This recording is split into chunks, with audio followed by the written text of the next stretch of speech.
a millones de coches diferentes en el mundo, algunos feos como un pez gota, otros que superan la genialidad de Da Vinci y otros que se inventaron con el único objetivo de poner en evidencia que la estupidez humana no tiene límites. Pero hoy no verás ninguno de esos. Hoy vas a ver coches reales, prototipos que tenían como único propósito la innovación y coches de marcas reconocidas como Ferrari que no creerás que existen y que te aseguro que no conoces. ¿Estás preparado? Porque te presento los 10 coches más extraños e impresionantes que no conoces.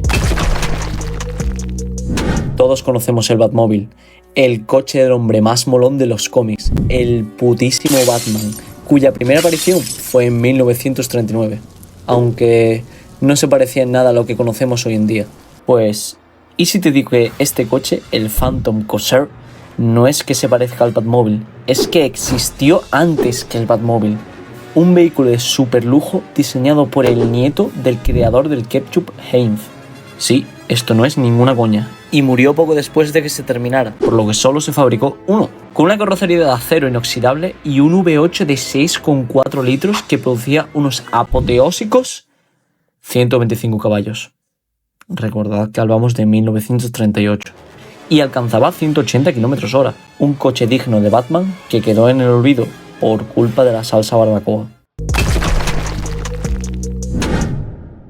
Fruto de la locura de un hombre con un sueño. Asombrado porque el Tyrrell P34 en 1976 fuera el primer vehículo de 6 ruedas en ganar un premio Fórmula 1, Covini se propuso crear su propio monstruo de 6 ruedas. Y tardó casi 30 años en producir su primer prototipo. El tiempo justo para desarrollar las arrugas y canas que le permitirían terminar su coche de ensueño, el Covini C6W. El tío decía que tener 6 ruedas era la polla. Mejor frenada, más agarre en curva, menos aquaplaning y la joya de la corona. Si reventabas una rueda delantera a 200 por hora, te salvaban las otras 3. Vaya, un argumento cojonudo, si viviéramos en los 70, claro. En 2004 todo esto ya estaba solucionado, pero sin la necesidad de que pareciese que un Ferrari 550 se hubiera tragado un monopatín. Eso sí, tenía el motor del primer Audi R8 y pesaba solo 1150 kilos, por lo que pillaba 299 km/h. Problema: a cambio, cuando lo comprabas, te obligaban a hacer un cursillo para aprender a vender un riñón en la Deep Web cada vez que le cambias las ruedas. Hoy en día, Lancia es una broma, un chiste. Venden un solo coche que es básicamente un Fiat 500 con traje de pijo. Son los principales vendedores de chatarra de Europa, pero en 1970 los estudios de diseño se peleaban por la marca. Bertone ansiaba robar Lancia a Pininfarina. Sobre los restos de un Lancia Fulvia Sport Zagato incendiado, diseñaron en completo secreto este coche del futuro. Ideado por el maestro Gandini, basándose en el Alfa Carabo y fruto de su odio por los limpiaparabrisas, el Lancia Stratos Zero. Un coche cuya entrada era igual que la del X-Wing de Luke Skywalker. La cúpula que cubría el coche se abría y el volante se introducía en el salpicadero. También tenía una pantalla periscopio para ver por detrás que no servía para una mierda. Lo mejor de todo es que el Lancia Stratos, su evolución, se convirtió en uno de los vehículos de rally más icónicos de la historia. La historia de este coche y la cantidad absurda de detalles que tiene dan para un vídeo entero. Así que dejadme en los comentarios si os gustaría que contara todo sobre este espectacular prototipo. 8 ruedas, 8 motores. Esto solo se le puede ocurrir a un profesor de universidad japonés que desayuna LSD y que para su proyecto de investigación decidió diseñar el Helica. Hiroshi Shimizu era el Elon Musk japonés de la época, pero mientras que Elon diseña coches eléctricos minimalistas, Shimizu quiso diseñar el coche más complejo jamás creado. Y claro, ¿por qué no meterle 8 ruedas pequeñas para tener más agarre y más espacio interior? 8 motores eléctricos y un complejo sistema de suspensión independiente para sus 8 ruedas. ¿Cuál fue el resultado? Pues un coche que con 650 caballos que hacía el 0 a 100 en 4 segundos alcanzaba 370 km/h. En 2003, el Notas intentó llevarlo a producción, pero ya ahí se estaba pasando de listo. Eso sí, el primer ministro se dio una buena vuelta con un proyecto de universidad que si por lo que sea apretaba demasiado el acelerador, te mandaba de un guarrazo a rezar el Padre Nuestro. París, 1942. Ocupación alemana. No hay gasolina. La gente se muere de hambre. Y mientras tanto, un artista bohemio llamado Paul Arens, que se dedicaba a pintar cuadros y diseñar trenes, decide que va a ir a comprar el pan con esto. Le Fil-Electrique, que significa... El huevo eléctrico. Anda, mira qué curioso. Pues sí, el cabrón construyó a mano con aluminio martillado un huevo de cristal que permitía una visión de 360 grados. El tío le puso 3 ruedas y un pequeño motor en la rueda trasera que generaba apenas 5 caballos. El huevo eléctrico corría una mejilla más que una 49 sin limitador. Todo en este coche estaba pensado para ser funcional. Las formas, la aerodinámica, consiguiendo un peso de solo 350 kilos. Arens lo condujo durante años por las calles de París. Imagínate ser francés y en... Bueno, no te imagines ser francés, pero imagínate ver eso por la calle en 1942. Tenía que ser una locura. En 1957, el sacerdote Alfredo Juliano hizo realidad la voluntad que, según él, Dios le había transmitido. En vez de predicar el mensaje de Jesucristo y decirle a la gente que no se tocara por las noches, Juliano, horrorizado por la cantidad de muertos al volante que había en los años 50 en Estados Unidos, tuvo una revelación divina. Debía diseñar el coche más seguro jamás creado. El Aurora Safety Car. Tomando como base un Buick Roadmaster de 1953, Alfredo introdujo sistemas de seguridad muy novedosos para la época. El coche no es feo por gusto. Tenía un parachoques repleto de espuma, con la rueda repuesto en la parte frontal para amortiguar los golpes y, por lo que sea, asientos que se giraban 180 grados, jaula antivuelco, columna de dirección deformable y un parabrisas burbuja de plástico.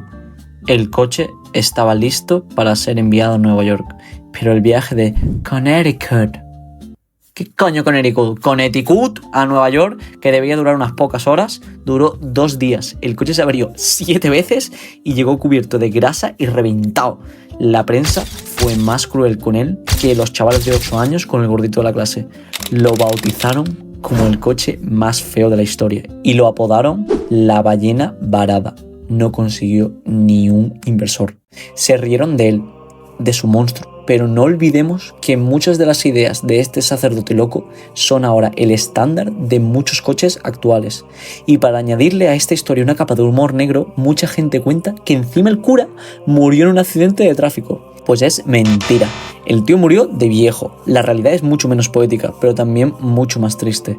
No es que su idea le costara la vida en la carretera, es que la indiferencia y la burla del mundo le costaron la vida de su sueño. Y eso a veces es peor. Se quedó en la bancarrota y murió sin ver ni una de sus ideas geniales reconocida en su tiempo. Ya hemos hablado de que Pininfarina y Bertone eran como Goku y Vegeta, el Joker y Batman, Cristiano y Messi. Bertone no paraba de sacar coches en forma de cuña que la gente amaba. El Lancia Stratos 0, el Alfa Romeo Caravelle, pero todo eso cambió cuando Pininfarina contraatacó.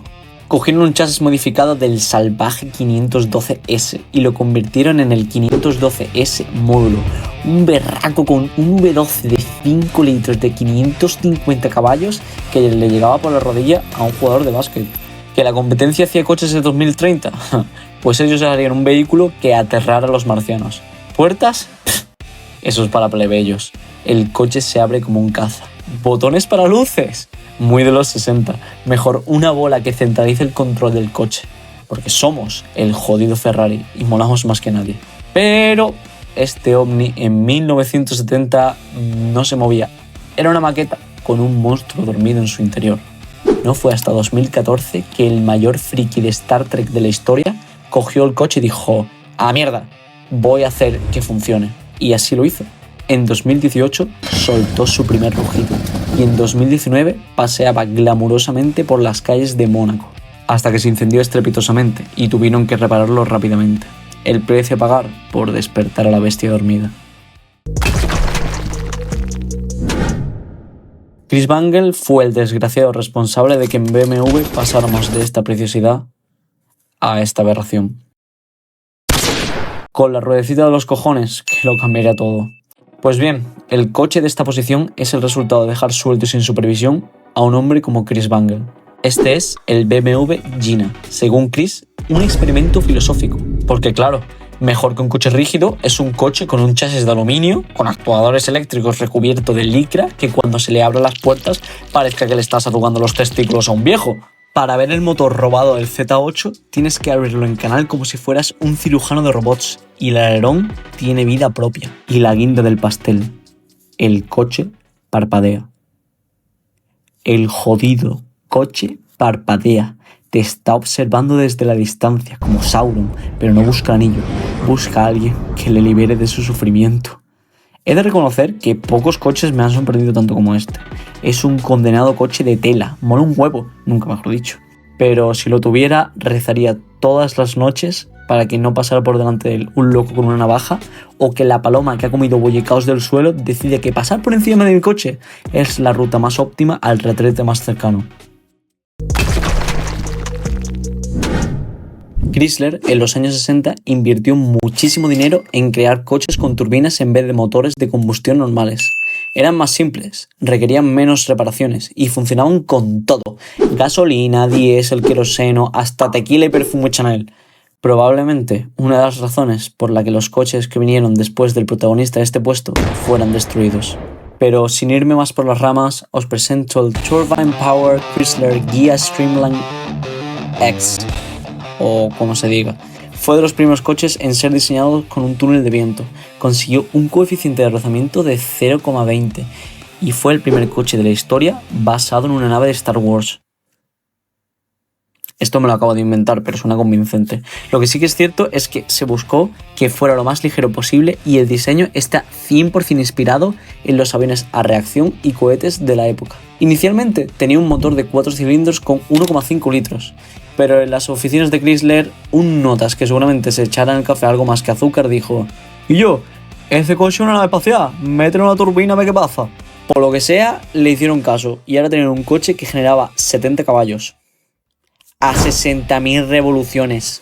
El caza de Chrysler se ponía a 225 km/h.